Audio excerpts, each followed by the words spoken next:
All right, welcome and welcome back to the channel. As we know, the Indiana Fever lost by 1 point, 90 to 91 to the Atlanta Dream in the second game of their regular season.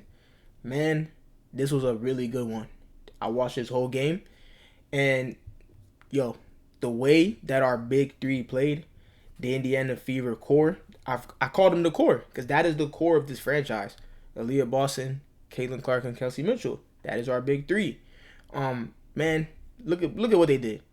Aaliyah scored 24, Caitlin scored 27, and Kelsey Mitchell scored 24. That is 75 points. They scored majority, an overwhelming majority of the team points. They scored 75 of 90 Indiana Fever points. Crazy, crazy. But we can't have games like this, yo. We need we need to win by committee. There's games that we're gonna need to win by committee.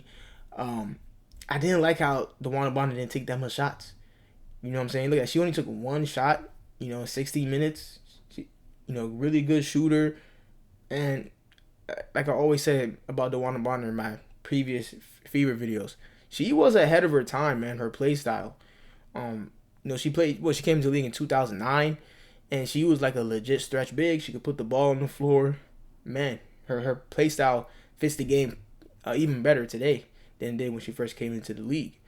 And she's a really good shooter, man. She's gonna have to take more shots. DeWanna Bond's gonna have to take more shot attempts, get more touches.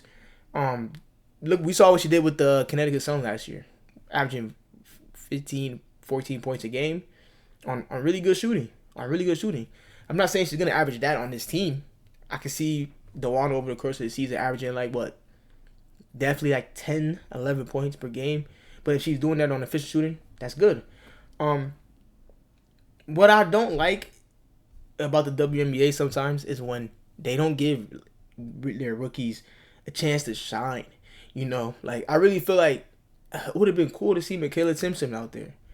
She's a very athletic big. She's like a pogo stick type of player. If you don't know what that is, you know what a pogo stick is. The little damn thing, you can jump high on and go all the way up to the air. They call players like that. They call players that who are extremely vertical. Michaela Timpson plays vertical. She has great leaping ability. Very, very athletic. I'm telling you. And we saw her skill set, man. Even in the preseason, she's really good on the block. She can really score, with her back to the basket. She looked really skilled, in terms of scoring in the post. And, man, she just looked like and she's mobile on the court. Again, she's a pogo stick. She's mobile. She can even guard players on the perimeter. She's going to be very versatile. And it's going to be really good defender when it comes to, switching and things like that. But yeah, it would have been cool to see Michaela Timpson out there. And Sophie Cunningham, to me, this game shows me how crucial Sophie Cunningham is going to be for the Indiana Fever this year. I really feel like we would have won this. Indy would have definitely won this if Sophie was playing, man. She's really the team's X factor. Every team has like a legit X factor. And by X factor, we're not talking about the best player, the star player on the team, right? X factor is like the player that just does the stuff that don't show up on the stat sheet, that brings in that intensity, that energy.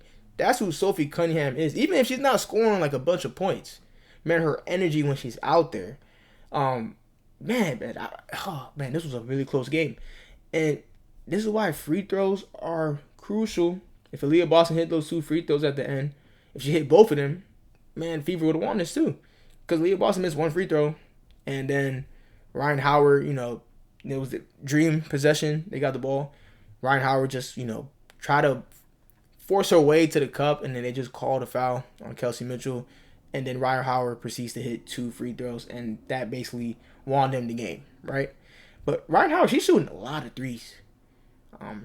She's shooting a lot of threes as of now. As you see, look, she took 13 threes, 5 out of 13 from the field overall, which is not good. But hey, she made all her foul shots, and her two foul shots pretty much won them the game. Yeah, but yeah, this dream team is better than most people really thought. And I knew this team was going to be pretty decent. This team is gonna be pretty decent. This is definitely gonna be. They definitely have a great chance of making the playoffs. Honestly, they pretty much are a playoff team in my opinion. The way Brianna Jones she looks much better than she ever did. Even when she was playing the CT, if you're just watching how she's moving up and down the court, she looks more free. She looks more like what you call it. She just looks more refreshed and revitalized to be in a new franchise. I don't know what it is about playing in Connecticut. I believe it's not a desirable market. No disrespect, but a lot of players in the WNBA, said this before. And as we see, y'all can look it up. The Connecticut Suns are gonna relocate soon. The owner put the team up for sale. If y'all don't know about the Connecticut Sun, they actually were the Orlando Miracle years ago, and then that team dissolved, and then it was bought again, and later became refranchised. Pretty much as the Connecticut Sun. They moved to Connecticut, and I really think there's a chance that the Connecticut Suns are gonna move back to Orlando because the WNBA with all this expansion going on, they're definitely gonna have a Florida team like that. That's just gonna happen. Florida just a really popular state, and definitely they're gonna have a team in Orlando or Miami. But yeah, I digress on that. But yeah, and the Indiana Fever, the other players are really gonna have to step up. We don't need our big three to score 75 points every game, And we didn't even have our best game, really. But man, we only lost by 1 point. We barely lost that. Man. Let's just take a look at some clips of CeCe cooking. Let's watch CeCe go to work. 27 points, 11 assists, 5 boards, 2 steals, 5 3-pointers. Look at that. Driving to the cup. CeCe puts her head down. She doesn't over dribble, and she just attacks the cup with great speed, great touch around the rim. Look at that. Beautiful dime. You see her gravity? She draws so much attention. Nice finish by Natasha Howard. Natasha Howard needs to make some more bunny shots, too. Look at that. Good pass by CeCe. Look at that. Woo! Cut. That was a tough finish by Lexi. That was a really tough and one finish. If you cut, Caitlin finds you. Long range 3-pointer like it's nothing. That's a layup for CeCe, for real. Run the floor, CeCe will find you. And Kelsey Mitchell was one of the best finishers around the basket. One of the best guard finishers around the basket last year. Step back 3. Man, CeCe game is poetry. Look at that money. And hey, Caitlin's taking more middies now. If y'all watching the games, man, she's gonna take way more mid-range jumpers than she did last season. Hey, the long range 3, you all know that's gonna happen. Look at that. Good way to play defense. Good steal right there. Look at that. Beautiful bounce pass. Caitlin Clark and Aaliyah Boston arguably got the best 2-man game in the WNBA. Look at that. Mid-range. Caitlin got to take a bit more of those, man. I'm telling you. She would just get 6 to 8 more points off of those middies. Long range 3s is just lethal. Caitlin's coming for you. Oh my God, bro. From the damn parking lot, bruh. Goodness gracious. Look at that. Attacks the cup with great speed. She doesn't need to over dribble. All these people talk about, oh, she doesn't have a bag. All these people that talk about this bag talk, man, it's just those stupid people that really like, that dumb highlights and one crossover nonsense, man. We don't need that. Look at players like MJ, Kobe. They never over dribble. They got to their spot and then rise up and shoot the ball. Man, you don't need all that. And Caitlin has a really slick handle. So I don't know what they talking about. But yeah, man. She's making beautiful passes. Look at that. Beautiful pass to Boston. I love it. And look at that, man. At one point, the Big Three has 63 points of the Fever 78 points in the game, yo. This is crazy work. And AB was balling too. 24 points, 10 boards, 4 assists, 2 blocks. 9 out of 13 from the field. Man, this is going to be Aaliyah Boston best season. Up until now. Because just look how she's playing, man. She looks in the best shape she's ever been in. She got more experience under her belt. She looks more hungrier, man. Look at that. She's playing with more aggressiveness. And Leah Boston got a midi on her too. Beautiful mid-range jump shot. I love, man. Hey, I love that little fake crossover. I like that little head fake into a crossover that got me on my seat. Man, Aaliyah Boston with that fake handoff to Cece, man. It's like you see it's coming, but it always still catches the defender. And she was breaking ankles.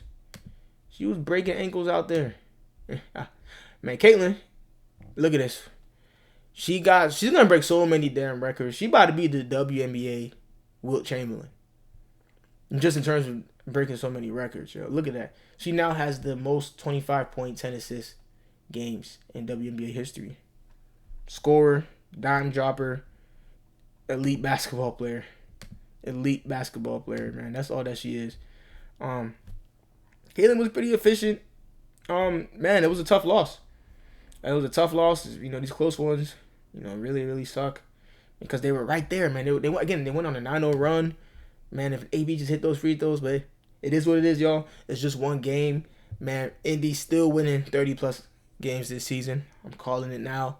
And, again, more players are going to have to step up. Pretty much, this is going to be my conclusion. DeWanna Brown's going to have to get more touches. I would like to see Timpson get some PT. Brianna Turner, man, no disrespect, but honestly, I feel like Yvonne Ejim would have been a better pick.